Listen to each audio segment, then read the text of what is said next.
anxietycenter.com. I have a question on panic attacks, really. I had one while I was driving. And now, even just maybe thinking about it, similar situation, and it's like, oh God, can I do this? Right. So I just want to know if there is something that I can do, or because it's insane. I was carrying my mom somewhere on Saturday, and I had to turn back. Yeah. So I just need to know what I can do with it, because it's not working. Yes, right. Well, it's a common thing for that to happen, and why it occurs is because if we're not familiar with what panic attacks are, once they first start, they can be pretty powerful and they carry some strong emotions, and then we become afraid of that feeling. And if we don't know that we can actually control the fear mechanism, then we feel that we're at the mercy of it, and therefore we become afraid that they can occur at any time. And then we associate those strong feelings with where it first started. Now, there's a reason why that occurs. We know for sure that when we experience a strong fear response in a certain situation, the brain remembers that location and circumstance more quickly than it does anything else. So those messages really become ingrained in a hurry. So we become fearful, the brain remembers it, and then it also causes that response to occur again. That's just an automatic thing. Now again, if we're unaware of what panic is, they can catch us by surprise. It can be pretty powerful. But the way through it is to recognize that it is just a high-level fear response. Panic isn't a monster that's taken over us. We become fearful, it was a high level, and therefore we feel the sensations associated with it. So we don't have to be afraid of it. Now the trick is to learn how to control our fear mechanism. And that's where a lot of people stumble. And that's where, again, the information at the website can be helpful to recognize we're not in any danger, it's just a fear response, that there are hormones associated with that fear response, and they will remain active in the body until the body uses them up, so there is a bit of a delay. But if we keep ourselves calm, what we do is we can find that the fear response will shut down soon, and as the body uses up those hormones, we can feel fairly normal again. So the trick to going through this is recognizing that you can control your panic. You don't have to succumb to it. Does that make sense? Yeah, well, I have read I did go through a lot of the website, and it has actually been helping me for the past, I don't know how many months. It's just that I think that, I've done as much as I can do by myself. I got you, right. Yeah, but in that case, because I was trying to, because sometimes I can actually control, because sometimes I just say, just relax and let it be whatever it is, and then it actually just disappears. Yep. But I don't know, on Saturday, I don't know what was wrong. Maybe I was tired or something. I just couldn't do it, Right. and basically it took me over almost. I stopped. Okay.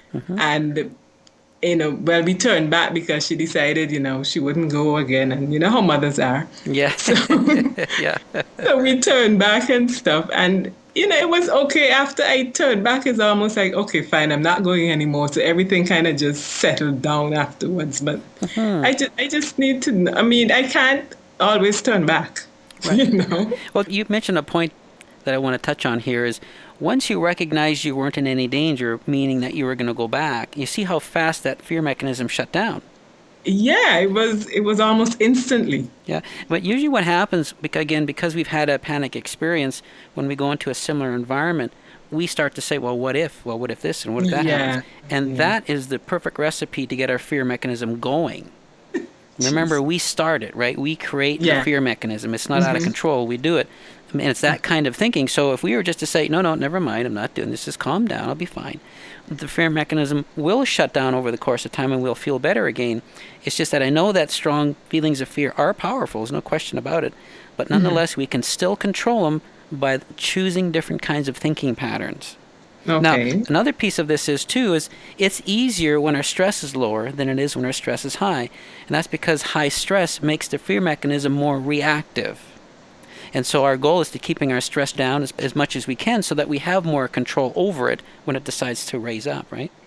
Yeah. Yeah, but most often it's the combination of a person lives more stressfully than others, and so the fear mechanism is more reactive and trigger happy. So it's understanding what those stresses are and taking action to get them down is part one. Part two then is also learning what we say is learn how to contain the fear mechanism so that we don't let fear get to its upper levels, but we keep it at a lower level where it's more manageable.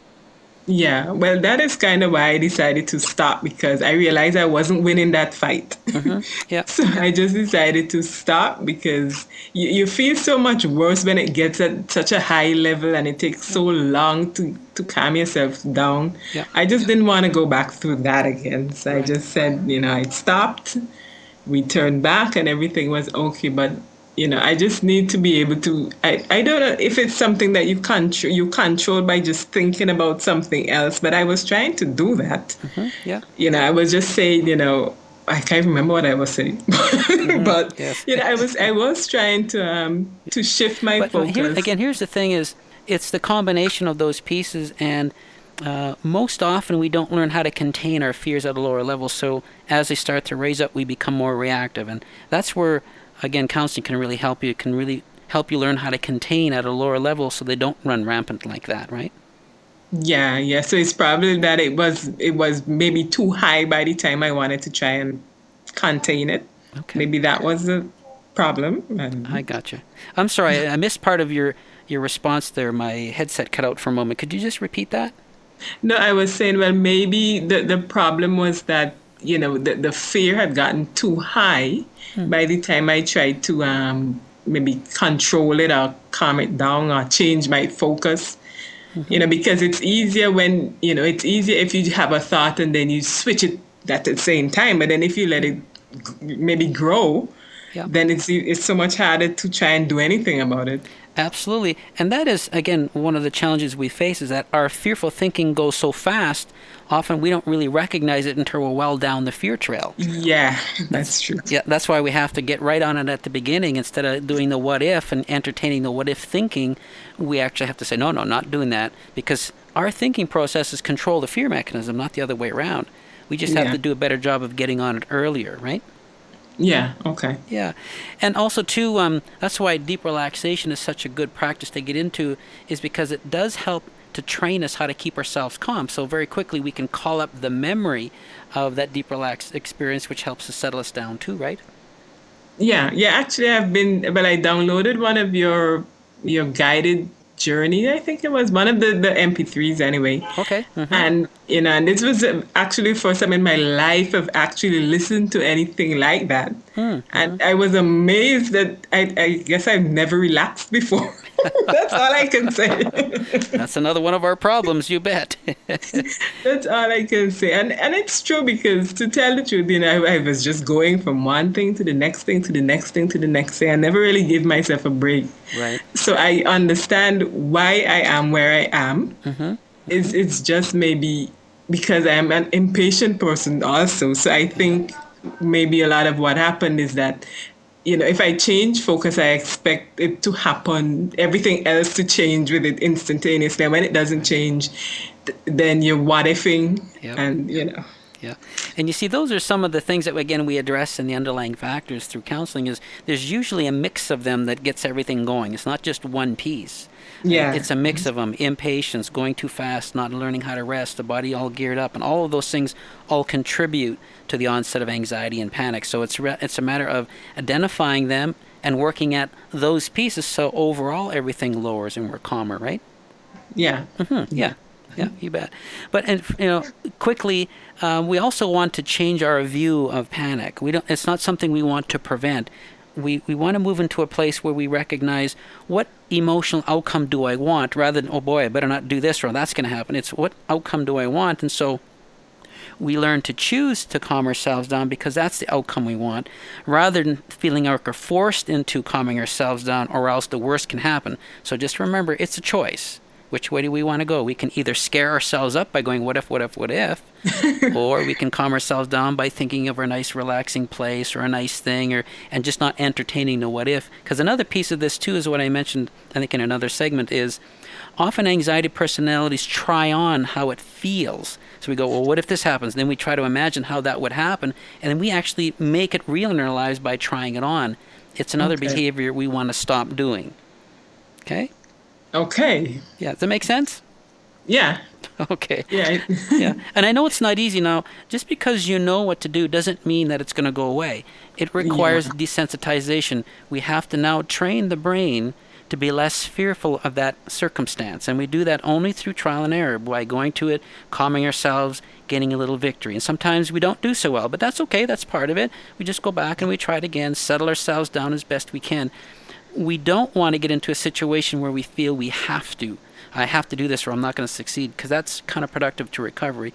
We want to go into a position of saying, I'm going to try this and see how it works. And if that didn't work, I'll try it a little bit better next time. We want to cut ourselves a lot of slack, okay?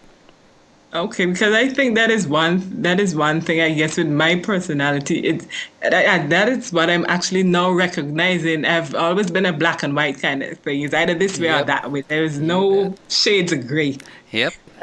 And so now, going through your website and, with the counselor and stuff, I'm recognizing that I really was a black and white kind of thing. Oh, you bet. So, yeah. All of us are like that, we're so rigid, but that's what gets us into trouble. Yes, exactly. Yeah. So even with the attacks, it's like, okay, I need to do this. Now you're saying I shouldn't really have that focus. Right. It's that I should this is what I do if if something happens. Am I understanding you correctly? Yeah, it's like we take, rather than a do or die situation, we want to make it into a learning opportunity. Okay, so what didn't work last time? Well, I let those fears go too long. Okay, well, this time I'm going to try to cut them off faster. See how that works. Rather than, oh my gosh, I can't. If I do this, I'm doomed.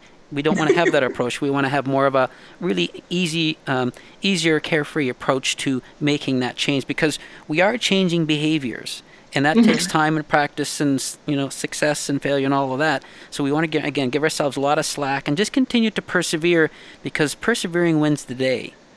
Okay. Yeah, we achieve more victories here and all of that, and we keep moving forward. And that desensitizes ourselves from the fear. Okay. Okay. Well, thank you. I'm just so glad that I got the time right. Oh, well, I'm glad you called too, and I'll have to check into why people aren't seeing my status. So thank you for letting me know. Okay, no problem. Take care. Okay, then you too. Bye-bye. Thanks. Bye-bye.